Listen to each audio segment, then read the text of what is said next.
Good, happy Friday afternoon, December 18, 2020. I'm Riley King, and welcome to this Friday afternoon edition of the Riley King Newscast, right here on the Riley King Network.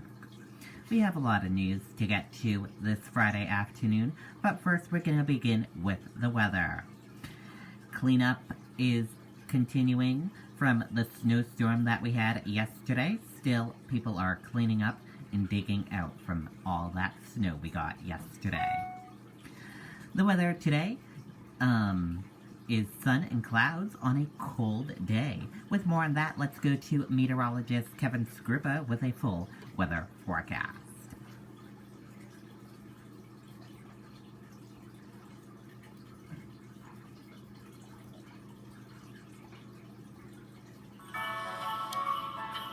This year, I got the most unique gift for the holidays. My wife gave me a Flavier Club membership for good. Some amazing snowfall totals from yesterday's storm system. We continue to update them and tabulate them up on our website, so you can head there to find your town and all the other towns in and around your area that might have snowfall amounts posed. These some of the higher totals that we saw from the storm yesterday. A lot of this falling in just 15 or 16 hours time. So if you do the math, that is snowfall rates at 2 to as much as 5.5 inches per hour. Some of the more notable ones, over a foot of snow from places like Keene and Concord up through Laconia. This was a widespread, heavier snowfall that went from the Lakes region through the Upper Valley and other spots, over a foot of snow as well. Clouds continuing to give way early this morning, partly sunny skies as we go into the afternoon, and then this does look like a pretty nice weather pattern for us. By mid-afternoon, temperatures 20s to lower range of the 30s before ultimately falling back later tonight. Have to imagine with that fresh snow on the ground and clear skies and light winds, we're talking a pretty chilly night tonight where temperatures will drop back into the single digits above and below zero, and maybe as cold as the teens below zero in some northwestern spots early tomorrow morning.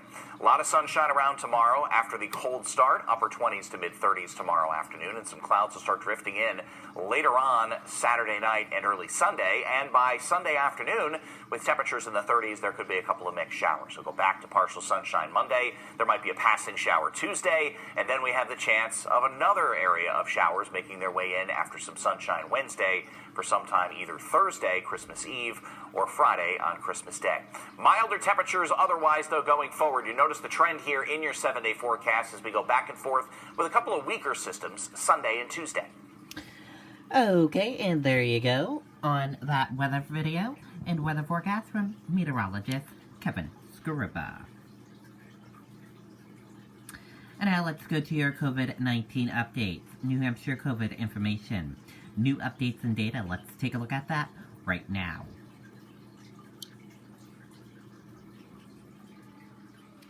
And here is a look at that information for all of you right now. There are 34,264 number of people in New Hampshire have tested positive for COVID-19. 17,163,944 number of people in the United States have tested positive. 629 number of deaths from COVID-19 in New Hampshire. 877 number of people who have been hospitalized with COVID-19 in New Hampshire, and 310,095 number of deaths from COVID-19 in the United States. And now let's take a look at this map of New Hampshire where current cases of COVID-19 are. Manchester, 801. And let's take a look at this map of New Hampshire where total cases of COVID-19 are. Manchester, 5576. Now let's take a look at these three charts here. Let's start with the first chart here. New cases each day. New Hampshire in the purple. Daily new positive COVID-19 cases. Orange, new hospitalization. And red, deaths. Let's take a look at this chart here. Current cases in the purple. Total current COVID-19 cases. And orange, current hospitalization. Let's take a look at this chart here. Total cases in the purple. Total positive COVID-19 cases. Orange, total hospitalization. Red, deaths. And blue, recovered. Let's take a look at this chart here. Positive PCR test rate, positive PCR and antigen test rate, and daily PCR test. Let's take a look at this chart here. Age group of cases and female and male of cases. Let's take a look at this chart here. Infections, hospitalizations, and deaths. Let's take a look at this chart here. Deaths, percent of New Hampshire population, race/ethnicity of cases, and hospitalizations. And a reminder, common symptoms: fever, lack of smell, cough, chills, difficult breathing, nausea, vomiting, and diarrhea. How it spreads, and prevention tips. And be sure to stay with the Riley King Network for the latest of your COVID-19 information. As COVID-19 vaccine is distributed, state health officials stress its safety and effectiveness. First doses continue to go to healthcare workers and long-term care facilities. Let's take a listen to that video from WMUR News 9.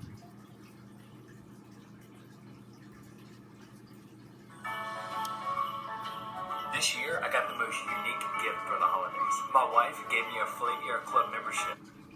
Vaccines are heading out quickly to the most vulnerable in New Hampshire. During today's public health call, officials stressing no corners have been cut. We have to continue to promote that safety has been the top priority for this process, and they're being held to those same safety standards as all vaccines. Between Moderna and Pfizer's vaccines, the state expects to soon have 33,000 doses, as those first shots will continue to go to healthcare workers and long-term care facilities. Officials say 75% of it will be administered through hospitals, healthcare providers, and pharmacies. The other 25% will be at 13 of the state's fixed sites, plus some other mobile sites. As we are ready to register people and schedule you into those sites for vaccination, we will reach out. We will let you know how to register. As the vaccine becomes more available, officials say they'll support racial and ethnic minorities by making information available in other languages, as well as making sure their message is sensitive and understanding of some people's distrust in the public health systems. We are working on plans to engage community leaders so that they can have accurate information from us and go back out into their communities and talk to their community members and build that trust. New Hampshire's epidemiologist continuing to stress the vaccine is safe for almost everyone. The only people who cannot get the vaccine are those with a severe allergic reaction to a prior dose of that vaccine or any ingredient in the vaccine. But there's a lot of other details that are going to be changing and evolving over time. Mike Cronin, WMUR News 9. Okay, and there you go on that video and that report.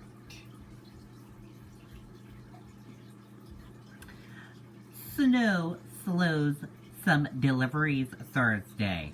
Delivery drivers plan to make up for lost time, working to deliver happiness for the holidays.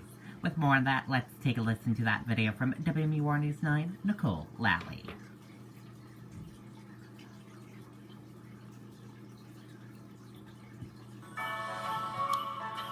This year, I got the most unique gift for the holidays. My wife gave me a Fleet Club membership. The assembly lines are working overtime at gourmetgiftbaskets.com. The Exeter-based business has been packing and shipping goodies all over the country. The snowstorm was, didn't catch us off guard. We were ready to go. And we just, stay in communication with our customers as well as, the UPS and FedEx drivers that are picking up our packages. Vice President of Sales and Marketing Jason Bergeron says business has been booming. It's been a challenge, but a fun challenge. Our customers have really been, dedicated to, us as a company, and we've been dedicated to making sure that we can send gifts out for every one of their special occasions. Snow in December in New Hampshire isn't slowing down those online orders, but it has put the freeze on some other deliveries. It was a quiet day except for the plows here at the Amazon Distribution Center in Hooksett. Many delivery drivers getting a snow day with just days to go until Christmas. We can't do this today. There's no safe way to do it. Granite State Dispatch driver Glenn Lehman is usually singing his way house to house. I brought you another package and I'll leave it right here. But that Christmas cheer will just have to wait. The company says they plan to get back on the roads as soon as possible. Santa Claus always worked in the snow, so I guess we'll work around it. We'll pick up the extra packages tomorrow and bring on a few extra drivers so that we can kind of get caught up.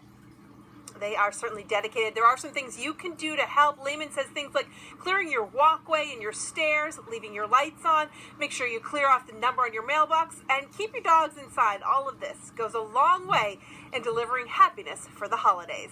Live in Manchester, I'm Nicole Lally, WMUR News Now. Okay, and there you go on that video and that report.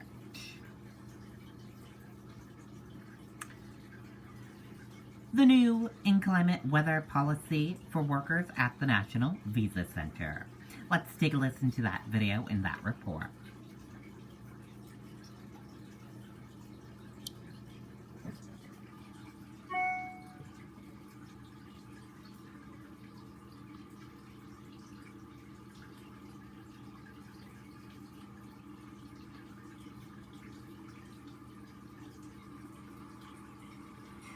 New inclement weather policy for workers at National Visa Center. There is a new inclement weather policy for workers at the National Visa Center, and this new inclement weather policy is not making workers happy.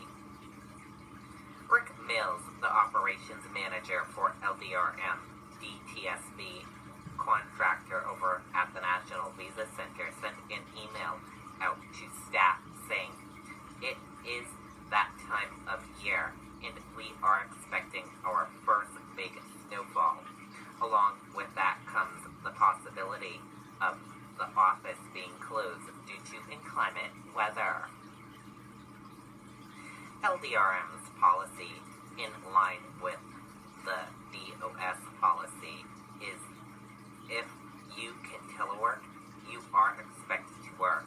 If you are unable to telework, then you can use accrued vacation time or leave without pay will be granted.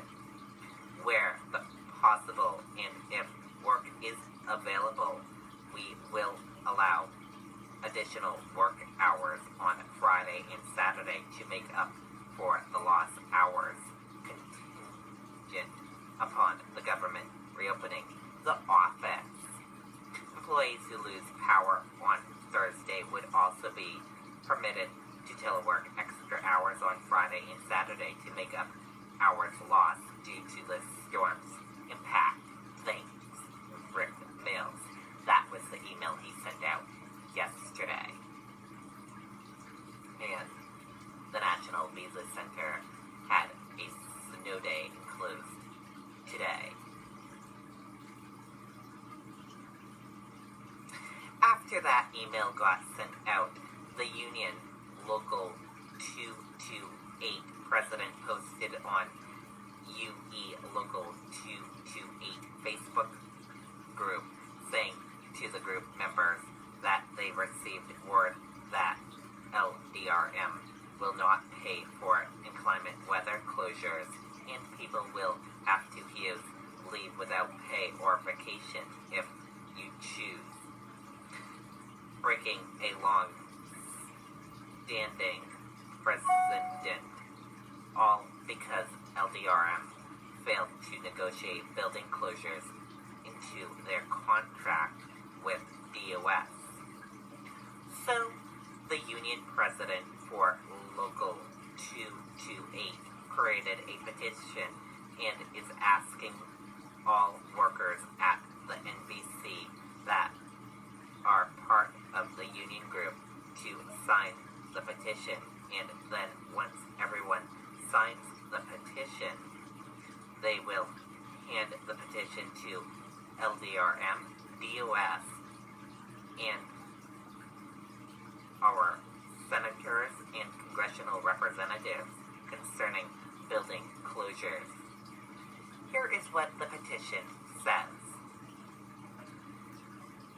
We, the undersigned employees at the National Visa Center, feel that LDRM should honor the precedent of paid closure days. If employees cannot enter the facility to work because of a building closure, employees should not be forced to take it without pay or have to use their vacation time.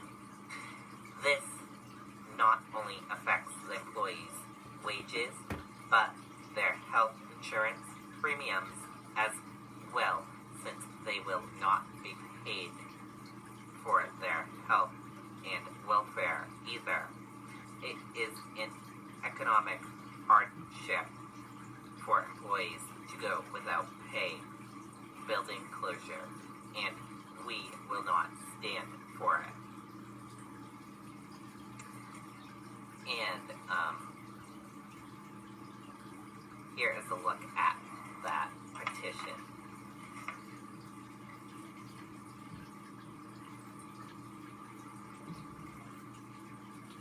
Take a look. This is a look at the petition, if you can see.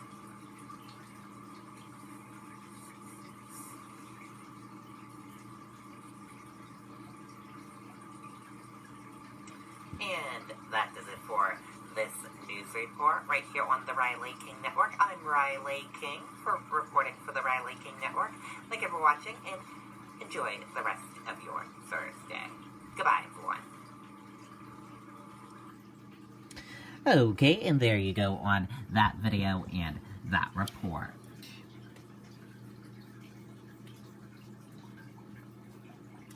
Londonderry Police posted this on their Facebook page 22 minutes ago. Take a look. Found dog. This pup was found this morning in the area of Boyd Road and Centerbury Road. Can you help find her, people? Call 603-432-1118 if you know who owns this dog. Call the Londonderry Police Department.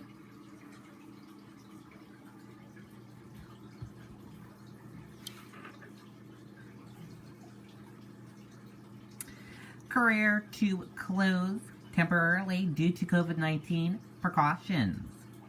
The Courier Museum of Art plans to close until at least mid-January after this weekend due to COVID-19 precautions, the Manchester nonprofit announced Friday. City of Concord may spend $1 million to buy old DOT building near downtown.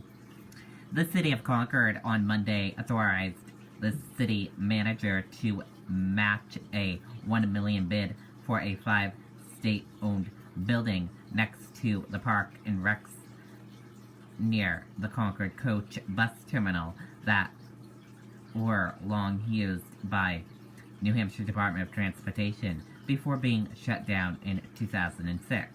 The building at 11 Stickney Drive, some of which date to 1926, and 6 acres of land have long been part of Concord's vision of expanding the downtown business district and improving the look of Exit 14 gateway into the city.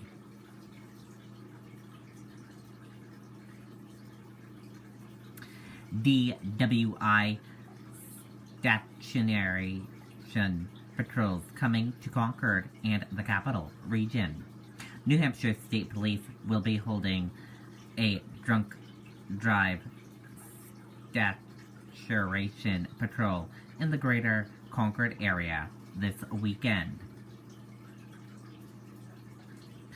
New Hampshire State Police will be on extra patrols in Concord and the Capital Region looking for drunken drivers this weekend. The department and troopers from Troop D are holding a DWI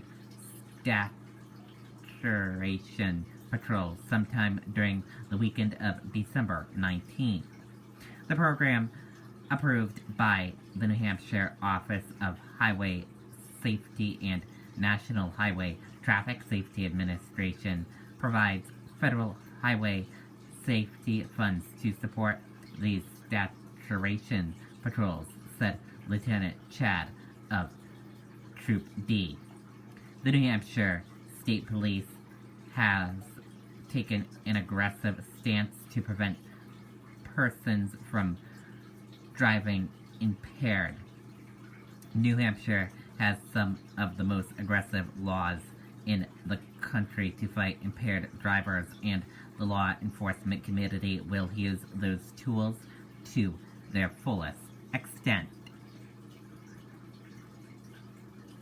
It is unknown exactly where the patrols will take place beyond the greater Concord area. And that does it for this afternoon edition of the Riley King Newscast, right here on the Riley King Network. Thank you for watching. Have a great rest of your day, and see you back here on Sunday for another on Saturday evening. Sorry about that. See you on Saturday evening for another newscast. Good night, goodbye, and have a great rest of your Friday, and have a wonderful Saturday, and I'll be back on air on Saturday evening. Goodbye, everyone.